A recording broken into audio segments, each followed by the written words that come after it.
Breaking news first right now here on the WHAS11 night team. Into the newsroom just before 10 o'clock tonight. The Jefferson County Clerk's Office is closing all locations tomorrow for major computer issues. They are calling it a, quote, unexpected system outage. Now, again, everything closed tomorrow from the clerk. That closure includes all motor vehicle branches. It means you cannot get your car registration in person tomorrow. We checked, and the clerk's office did post today about persistent network outages on social media, and they did so throughout the day.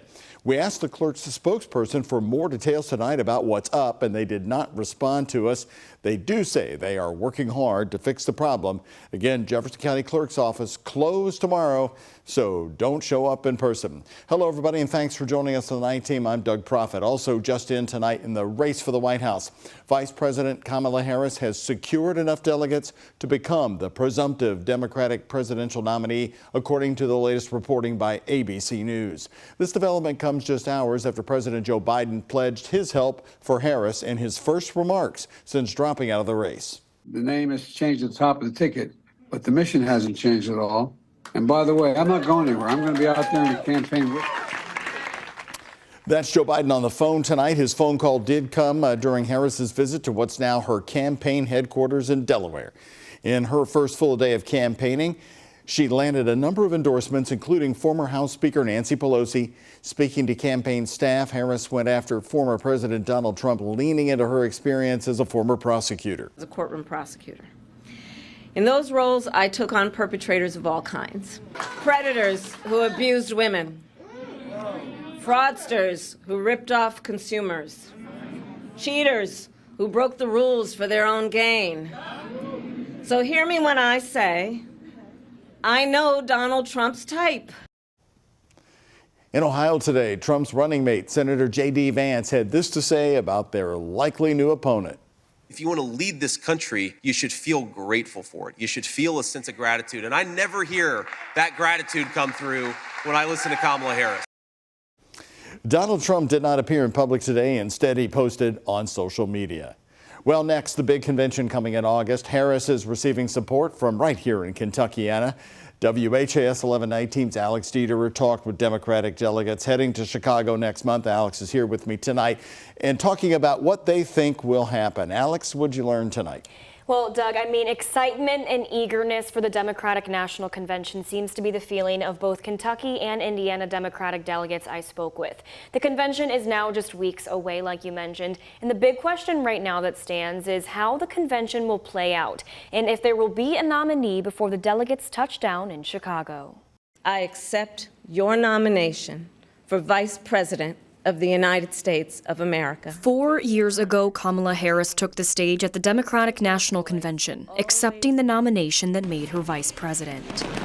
Now, Kentuckiana Democratic delegates are getting ready to head to Chicago for an unprecedented convention following President Joe Biden's decision to not run for re-election. There is a nuance this year that's different from cycles past, and that is that we are going to have a virtual roll call sometime in early August to sort of signal our support for our nominee and very likely that person's running mate. Indiana will have 88 delegates at the convention, including Indiana Democratic Party Chair Mike Schmuhl. Just tonight, I'll share with you, we just did it.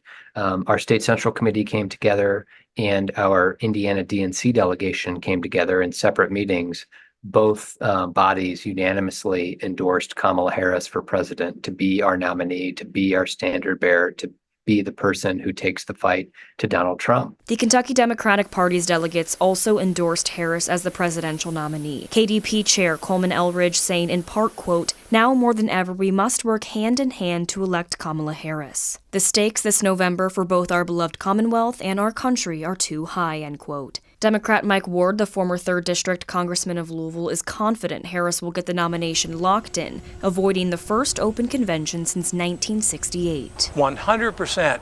There'll be a Democratic nominee for President, Kamala Harris, and Vice President, who she thinks will be her best partner to move this country forward before we get to the convention in Chicago. Names that are even locked in within the next 2 weeks. Our nominees will have to be in place in the first week in August, and they will be. Less than a month out from the convention and 105 days before the election, I think it's safe to say that there's no time to waste. Kentuckiana Democratic delegates seem hopeful for their trip to Chicago.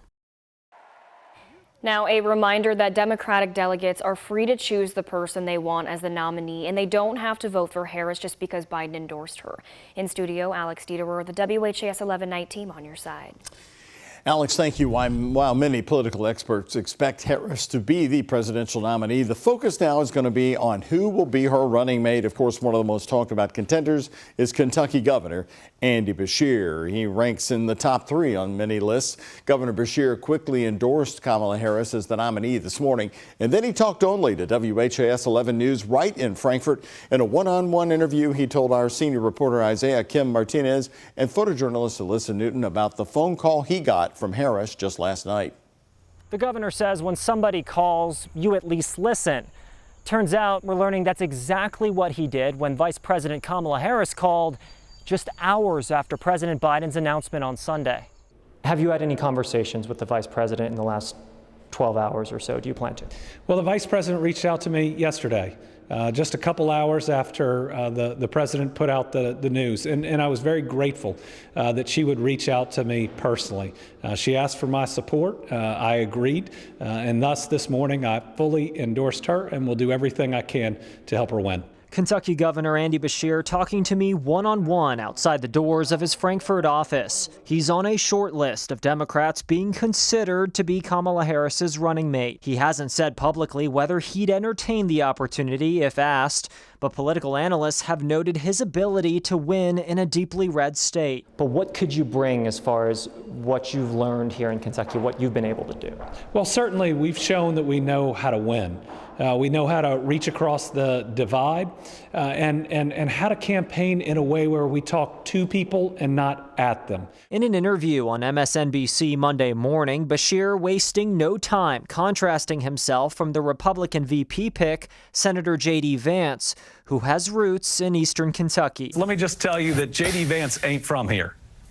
No, the nerve that he has to call the people of Kentucky, of eastern Kentucky, lazy. You said, quote, he ain't from here.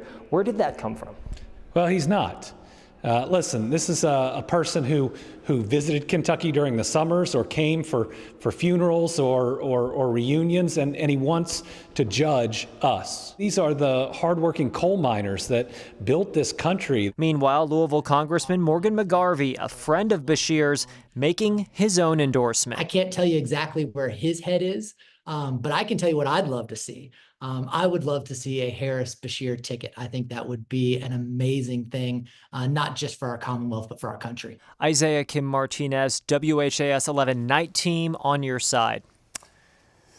So, who is to blame for the sudden upheaval in the presidential race? I sat down today with former Louisville Mayor Jerry Abramson, a politician who spent decades in office, rarely criticizing anyone publicly, but not when it comes to this. How many times in the last 2 weeks have you said to yourself, wow, unbelievable, can't believe this? Yeah, it has really been an unbelievable time in our political history. And again, as I said, it should have happened a year ago. And the people that I blame for getting us to this point, and I think it's fair to blame his wife and his senior staff, who it seems to me have been spinning us for months in terms of his aging process, and left the American people assuming things were okay and things were moving forward and he was okay and he just had a bad day and it was a cold or it was jet lag or it is simply aging. It's a part of everything we're all going to go through, including you. Abramson last saw Joe Biden right here in Louisville in 2018 on the stage of the Kentucky Center downtown, where he led this question and answer session about the vice president's new book. Abramson also worked closely with Joe Biden for 2.5 years in the Obama White House. President Biden's decision to step down has shaken up the 2024 campaign. To stay up to date on the latest developments, download the free WHAS 11 app. And don't forget to always check out our website, WHAS11.com. Take a look. Maybe you had rain like this tonight. Rain coming down heavy this evening in parts of Louisville. Look at it coming out of that downspout alongside the old Louisville Gardens. Check out the water gushing right there downtown at about 7:30 tonight. Our own chief meteorologist Ben Pine recorded this video after the 6 o'clock news. And guess what? Ben is back with us here on the night team. We're glad to have you back here, Ben. And you are working late now, and you got quite an eyewitness to all that rain here a little earlier tonight. Yeah, I mean, these were some tropical downpours that we had, Doug, and they just sat over one area for too long in some spots, and that's why we had a flash flood warning earlier this evening over parts of Louisville, especially Okolona up through Fern Creek, where we saw anywhere from around 1 to 3 inches of rainfall. Most of the rain is gone, just a couple leftover showers here in Taylor County, northern Adair County, and you can see the rainfall totals that we had in that little bullseye area over the southeastern sections of Metro Louisville. So tonight, a little patchy fog possible, especially where we picked up some rain around 80 at lunchtime tomorrow. Our high 85 with a few pop-up storms. I'll show you how many stormy days we could see coming up for the rest of this week just ahead. All right, Ben, thank you. All new right now on the WHAS 11 night team. The school buses were back out on the roads in Jefferson County today as JCPS bus drivers are practicing their bus routes. You can say it's probably the most scrutinized bus routes in recent history after last year's opening day disaster. WHAS 11 night team's Taylor Woods is talking to a JCPS parent about the district's preparation 2 weeks before August 8th, the first day.